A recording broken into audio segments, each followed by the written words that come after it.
En el nombre del Padre, y del Hijo, y del Espíritu Santo. Amén.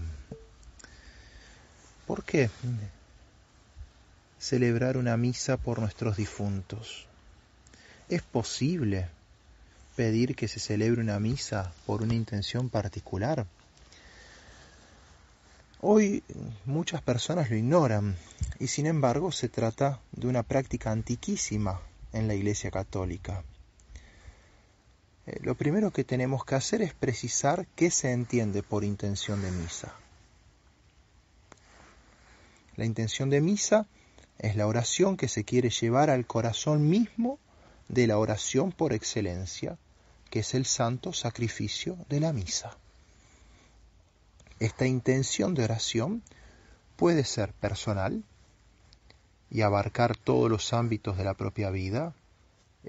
Podemos pedir una intención por nuestra salud, el trabajo, la vocación, los estudios.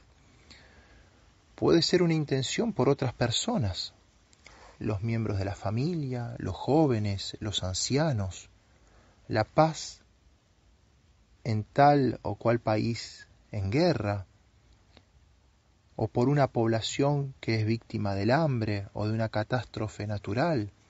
Podemos pedir una intención de misa por la unidad de los cristianos, etc.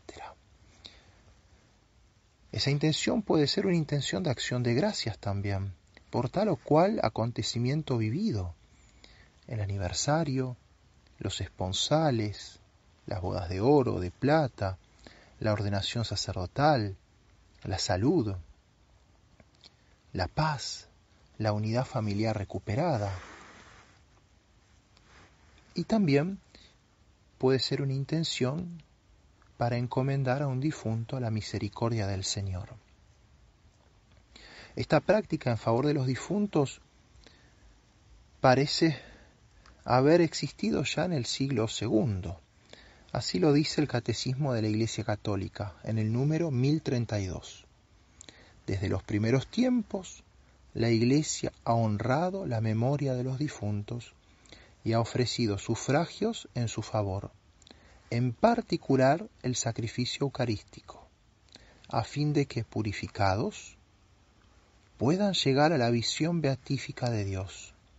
La Iglesia recomienda también las limosnas, las indulgencias y las obras de penitencia en favor de los difuntos, dice el Catecismo.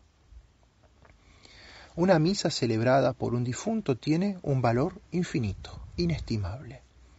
Es el regalo más hermoso que se puede ofrecer a un ser querido que nos ha dejado, la oración más poderosa en su favor. Aunque las misas por los difuntos son las más solicitadas, también podemos hacer celebrar una misa en honor de la Santísima Virgen María o de otros santos. Pero cabe preguntarse si esta práctica no contradice el hecho de que la misa se celebra por el mundo entero y tiene siempre un valor universal. Ciertamente la misa es el sacrificio de Cristo, al que se une toda la Iglesia, la del cielo y la de la tierra. Sin embargo, cada celebrante puede unir a la gran oración de la Iglesia las intenciones particulares que se le confían. Los textos de la plegaria eucarística prevén la inclusión de tales intenciones particulares. Tal vez puede incomodar el hecho de tener que, entre comillas, pagar una misa, como si se pudiera comprar el favor de Dios. Hay que recordar en primer lugar que la Eucaristía de la comunidad cristiana siempre ha comportado la ofrenda material, hecha por los fieles, bajo formas diversas: ofrenda del pan y del vino para la Eucaristía, y conjuntamente ofrenda para las necesidades de la Iglesia, para la atención de los pobres, para la subsistencia del clero, de los sacerdotes. Esta tradición no es una invención del cristianismo. Ya en el Antiguo Testamento, los sacerdotes recibían una parte de los sacrificios ofrecidos a Dios, como leemos en el libro del Levítico, en los capítulos 2 y 7. Existe, pues, una antiquísima tradición que atestigua que el sacerdote debe poder vivir del altar, es decir, de la parte que Dios le da en los bienes que los hombres ofrecen al Señor. El sacerdote se consagra completamente al servicio de Dios y de los hombres, debe entonces poder vivir del altar de este servicio al que ha consagrado toda su vida. El actual Código de Derecho Canónico legitima esta práctica al precisar que, conforme a la costumbre aprobada de la Iglesia, cualquier sacerdote que celebra la misa puede recibir una ofrenda para que aplique la misa a una intención determinada. Canon 945. Además, evidentemente, no se compra ni el poder ni la misericordia de Dios por medio de esta ofrenda material. Ese tráfico de los bienes espirituales está condenado en los Hechos de los Apóstoles, a través de las acciones de Simón el Mago. Leemos en Hechos 8, 9 al 25, que Simón el Mago pretendía encadenar a precio de dinero el poder de Dios, lo cual es ridículo. La misa no tiene precio. El precio que pagó Cristo al sacrificarse es infinito. No se compra una misa, no se compra a Dios por unas monedas. No se puede entonces hablar de precio respecto a la suma entregada por una intención de misa, sino más bien de ofrenda u honorario. Ese dinero no es para pagar la misa, sino simplemente para ayudar al sacerdote que celebra la misa a vivir. Esta ofrenda es entonces una participación financiera cuyo objetivo principal es subvenir a las necesidades del sacerdote y de su comunidad y contribuir a los gastos de su misión. El sacerdote no puede sentirse humillado al recibir este don de parte de los fieles. No es una limosna que se le hace, sino que es un mandato que se le confía: llevar al altar, por el ejercicio de su ministerio, el don que el fiel ofrece al altar. Y es del altar, por voluntad divina, de donde recibirá lo que sirve para su subsistencia.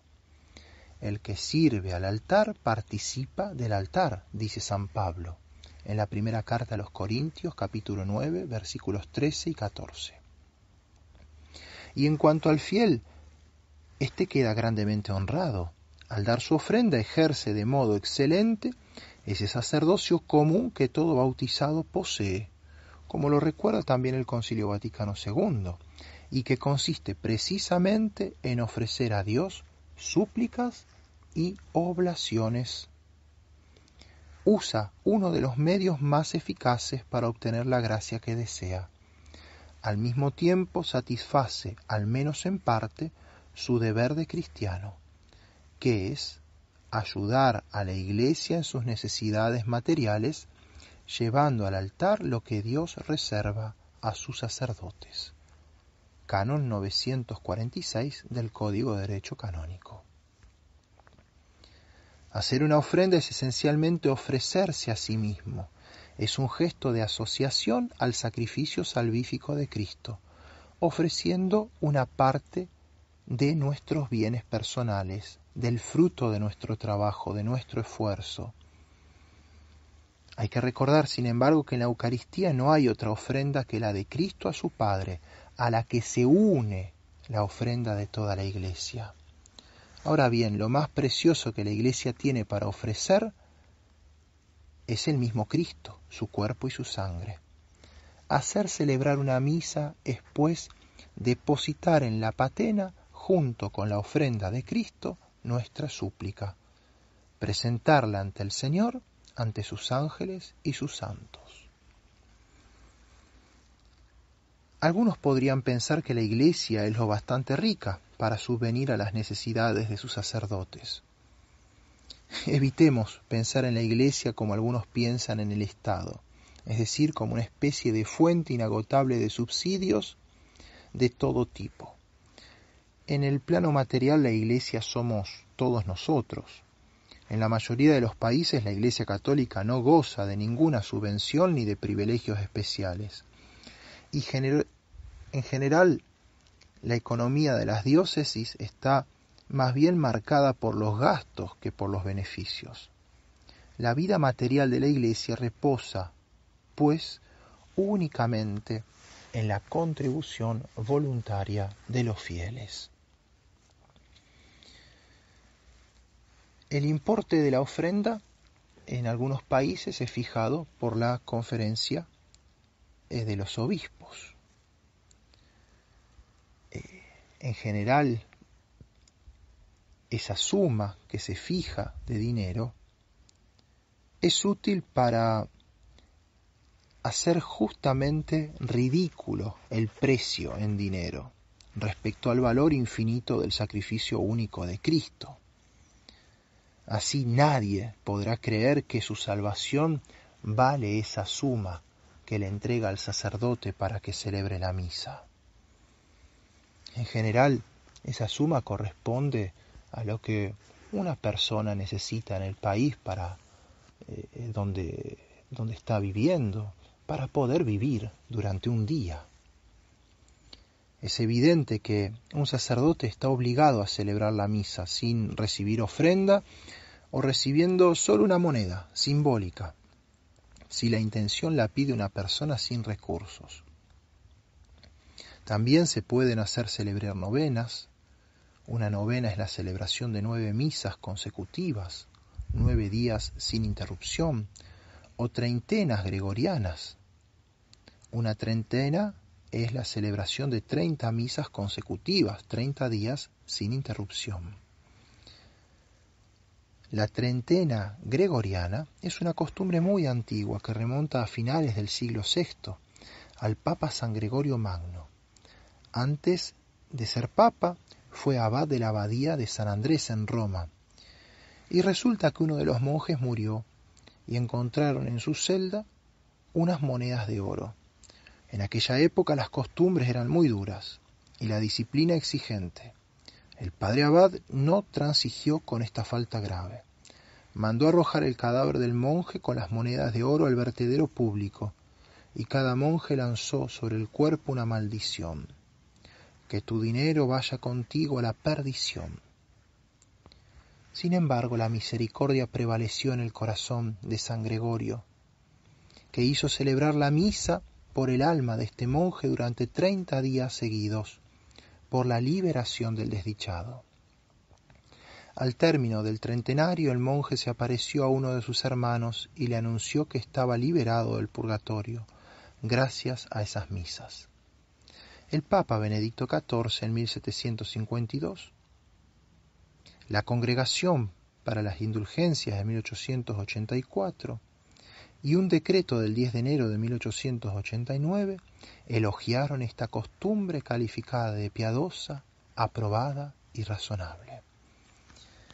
Y la forma más sencilla para pedir que una misa se celebre por una intención particular es dirigirse directamente al sacerdote de la propia parroquia o a un sacerdote conocido.